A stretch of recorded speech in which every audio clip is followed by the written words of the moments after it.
Good evening. My name is Sarah BROUGH. I am a professor of astrophysics. I'm also the Associate Dean of Equity, Diversity and Inclusion at the Faculty of Science at the University of New South Wales. And coincidentally, I was also a participant in that trip to Antarctica. Thank you. I survived. I'm really delighted to be here hosting this question and answer session on women in STEM. But first, I'd like to discuss the importance of leadership in organizations and how organizations are working to create inclusive spaces for women in STEM. And what did you take away from the film? I think there were many things to take away from the film. From, I guess, the power of a group of women who individually thought they were alone, and finding a power in the global collective that were pushing at the same issues. I think the second thing, it was talked about quite a lot during the film, is that women don't need fixing, that systems need fixing, and that you need more disruptive strategies, I think, really to drive change than women just pushing harder into the same sorts of issues. And the third thing for me is confronting your demons is hard, and it's not to be done lightly, in fact. So there was sort of an element of the film which was about leadership in a conventional corporate way, that you do in rooms and you go home at night, taking people to sea for 20 days without their usual support systems makes that more risky. And I think even the risk management, as someone who's also run ships, the risk management of not protecting people in those environments where they're really isolated also just was, I'm sure, a piece of learning for the whole program. Kimberly, what was true for you? Yeah, well, that actually took me back to being in Antarctica, back on the ship, and actually had to refocus that. I was actually here in Sydney in the Orpheum when the film ended. But the program is intense, and you don't realize how intense it's going to be until you're actually on a ship in a remote area. And I work remotely, so that's not foreign to me. But a lot of these people haven't, and this is their first time away from family, away from kids. It's thinking in a scientific mind and having to do things that are in a different thinking perspective, more of an emotional perspective. It's quite an ordeal. So people do learn a lot about what they're capable of, and you come off that program knowing a little bit more about who you are and what you can do. My experience was quite different than the experience portrayed in the film. I think that the leadership team was able to make a lot of adjustments based on the experience of the first session. We had a clinical psychologist, but they were part of staff. We did have a couple situations where it would have been good to have a separate clinical psychologist on board for people to have a safe place to go, because a lot of things come up in that situation. So that's something that's come out of our trip. There's actually an independent clinical psychologist on board now that I think is really helpful. Initially, it was mostly drawing in people from Western countries. Now there's 48 countries involved, and it's global, and there's scholarships for people from developing countries who may not be able to afford such a trip. So a lot has come out of it, and it's growing, it's doing great. Ellie, I mean, obviously you made the film and you put the story together from, I cannot imagine how much footage, having been on the ship with us for 20 days and, following up afterwards. But are there any themes that you hold most true, or kind of when you watch the film, are there themes that speak to you more highly than others, or is it all kind of part of a single picture? I really loved your response and your very quick summation, Anne. I felt like those things about looking, kind of going, actually women don't need to be fixed, actually there are bigger structures. There is this really big issue about women's ability to contribute, and a whole host of reasons why that is kind of hampered. So I think that one of the things that's been really great so far with audiences from the film is conversations with people who are in the field, who talk about, well, these are the things that we know work, and these are the things that are happening, so that we can actually have more of them. So yeah, that's how I'd answer that.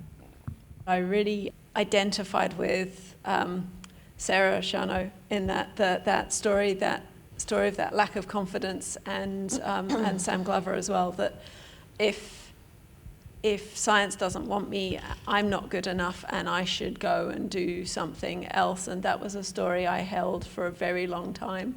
And I think actually Homeward Bound was the thing that changed that for me. And it was having that group of amazing women and being with them and going, actually, no, I am good enough, and I have a space here and I will take up that space. I think that was a really important turning point in my career. And others who aren't in science would be astonished to hear someone who is as accomplished as you even voice that, I have to say. I don't know about anybody else in the room, the fact that she's a professor of astrophysics. And I guess that's the thing that that's why structures have to change, because it's the structural barriers you hit day after day after day after day that just chip away at you a piece at a time. And they're everywhere. It's sexual harassment, it's knowing people are paid more than you who do the same work, it's never being anything other than a year-to-year contract. We heard all those stories come through all over the world. And in an environment that we live in where we need the science so much, and we need people who are so great at it, which all those women obviously were or are, it's sort of gobsmacking, I guess, to people who aren't in the field that's not recognised more logically than it should be. And I think that's the stuff also that we need to collectively call out. Yeah. What are the solutions to address some of the challenges that are shown in the film? Well, I think one of the solutions to this imposter syndrome, where you don't feel like you're good enough, is to be empowered by everyone in your workplace, in your life, to know that you're good enough. And that's one of the things I came off the ship with as well. And there were people in our group, that had Nobel Prizes or worked for the President of the United States on staff. And these people felt like, what am I doing here? Like, I'm an imposter. And one of the things I would just like to say to the crowd, especially young people going into STEM, I can't see anybody, but don't let anybody tell you can't do something. That is the most damaging impact that you can have on especially a young person going into science. If I had listened to people that said, there's no way you're going to end up being a zoo vet, there aren't that many jobs as a zoo and wildlife vet, I would have never made it to where I am. And I said, well, it's okay. I only need one job. I don't need all of them. One is enough, and here I am in Australia, sitting here talking to you guys. So just believe in yourselves and don't let people tell you can't do anything.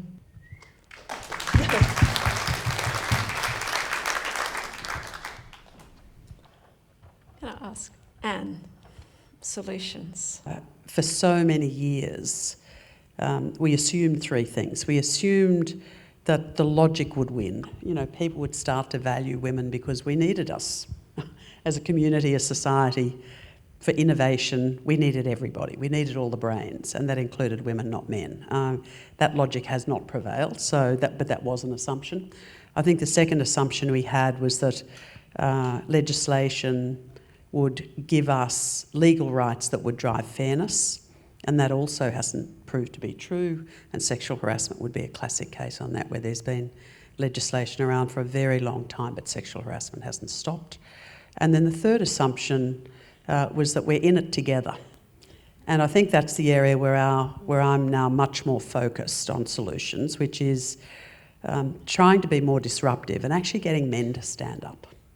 Because we can stand up for ourselves a lot, and we do, and we band together, and women in all sorts of fields of endeavour find comradeship and, solace, I guess, with each other, as well as support. But we need more than that. We need support where the power sits. And the reality is, in our society, a lot of power still sits with men. Most CEOs are men. In most of the organisations we need to change, men run them. We need a strategy that has men taking accountability to stand beside women, not to fix women, because I don't think we need fixing, but I do think the systems need changing, because we know diversity of thinking, of experience, improves decision-making and outcomes. But probably the most powerful thing we've done with the MCC group is that as part of joining it, you've got to do something that we call listen and learn. And so male CEOs have to go into their organisations, and instead of being on transmit, which is what CEOs are most of the time, they've in fact got to shut up and listen. They've got to listen to the men as well, but they've got to listen to the women who've been in their organisations a long time, as well as younger women, and hear what they say. And that experience has probably been the best driver of change, because they hear things that they never usually hear. They hear it from the mouths of the women in their organisations, the sort of experiences you heard women describe on the screen. And that's very confronting if you're the CEO of an organisation who thought it had good equity policies, who thought it had good diversity policies, who's brought lots of women in over the last 10 years probably, from having no women to having a few. But inside those organisations, they also are redescribing the sort of leadership you need from men to be promoted. And that starts to change then the way men think about it inside their organisations as well. So you've got to find your levers for change. And experience tells me that actually having CEOs care about it means lots of other men in the organisation suddenly care about it. But that's not universal at the moment. So you look for your levers for change. And they're different in different places. Universities are very different to listed companies, are very different to research organisations, are different to government organisations. But you've got to find your levers for change, and you've got to find your champions inside organisations. They're not always at the top, but that helps set culture and tone. In organisations with good cultures, the men stand up to each other. You don't go, well, yuck, yuck, yuck. Fred's just spiked their drinks. You say that's wrong and you take the drinks away.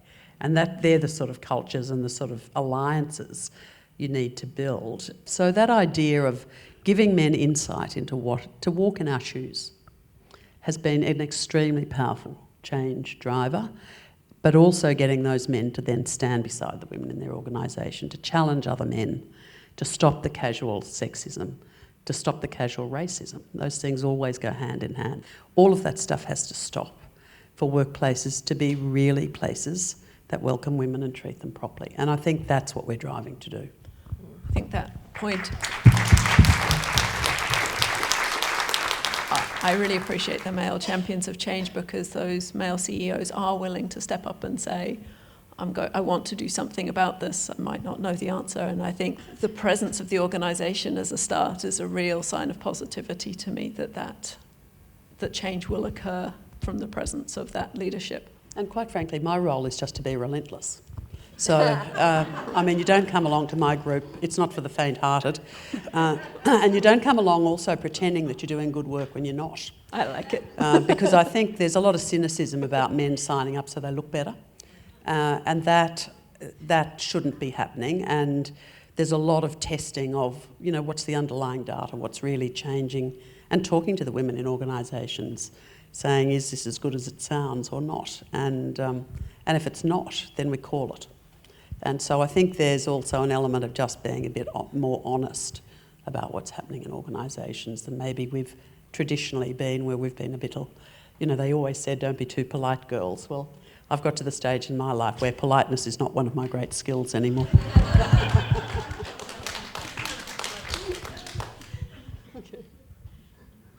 I want to come back to one of the things you said, but first I'd really like to hear from Kimberley. As a best practice, how is Taronga Zoo ensuring kind of a safe and equitable work environment? Well, our situation is a little different than Anne's, and I absolutely applaud what you're doing. It's fantastic. So our hiring and salary system is quite equitable, and it is merit-based. But our management and our scientific conservation staff is over 60% women, so there's really strong leadership there. And I don't think anyone goes to work thinking they're a male or a female or noticing any difference. We just go to work and don't feel any threat of that. We just all try to do the best job we can. So I feel very proud that we're in that type of place where there's no threat to women advancing or being part of it. There's women on the board, there's women in upper management or leading the HR department. So outside of science, but in science it's probably about 68% women running the program there. I'll give a brief university perspective of some of the efforts we make to change universities because there have been problems. I work in a school of physics, which is historically not a female-strong field. I love what I do. I cannot tell you how much I love what I do and how much I enjoy what I do. I get to run around the world bringing Australia into kind of international telescope projects with some of the best new telescopes that are being built at the moment. It's half engineering, half politics. It's fantastic. But there are these structures that make it difficult. So I now have a female head of school, which is the first time I've had a female head of my organisation in my whole career. I have a female dean, which is the next level up, and I see that really makes a difference.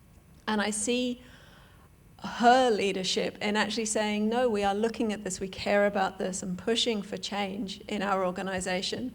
And so I have a role as Associate Dean for Equity, Diversity and Inclusion in trying to make some of those changes and trying to make promotions fairer and bring into account the fact that, you know, you might have taken some time off to have children, so your productivity isn't going to be as high. You might have been caring for elderly parents. And this is true for men and women. None of these initiatives harm men. They absolutely support both genders. The men care, but it took working together and noticing those differences to make those changes. And I think that's a really important point. And the thing that I wanted to pick up that Anne had just mentioned was you mentioned the casual sexism and the casual racism.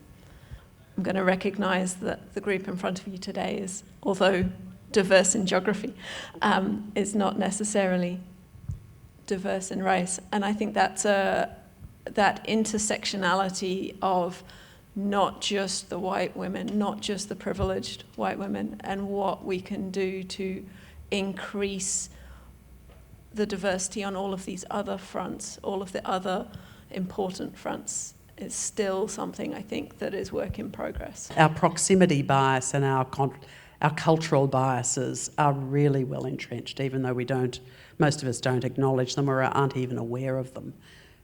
That we do have a bias to hire people like us, surround ourselves with people that look and feel like us, and we're lazy. You know, we don't see the value often in having people whose cultures are different and whose stories are different. But in organisations where that works well, I can't tell you how much more energising they are to work in. And I know from experience the dynamism, the challenge, just the thinking breadth you get when you've got people who've grown up in different countries, who bring different cultural norms to a decision-making table and different experiences and different skill sets. You just get better outcomes. The impatience of the next generation coming through are going to push into that with vigour that I think is going to shock and surprise all of us, because they're getting really impatient with what we're doing. I really wanted to finish with Illy and ask, what was your hope for the film? You know, why is it important that we have this conversation and now? It's changed a lot. It started off as a film that was kind of like almost about inspiring more women into STEM. And then it became a film that was about, oh, hang on a second, all of these women are inspired. They're just having trouble staying, sticking it out. And it became a film about retention. But I think it's also become about, obviously, about leadership. And every day it feels kind of more relevant because you've got, it's not just the climate emergency, you've got the pandemic. We know that we need leadership that's informed by science. This is a bit of a deep dive into how complex the interplay between those things can be. But yeah. Thank you. And if I may say so, you did a cracking job. Oh, thank you. Thank you so much for coming. Thank you so much for listening. And thank you to my panel for speaking and to Illy in particular for making the film.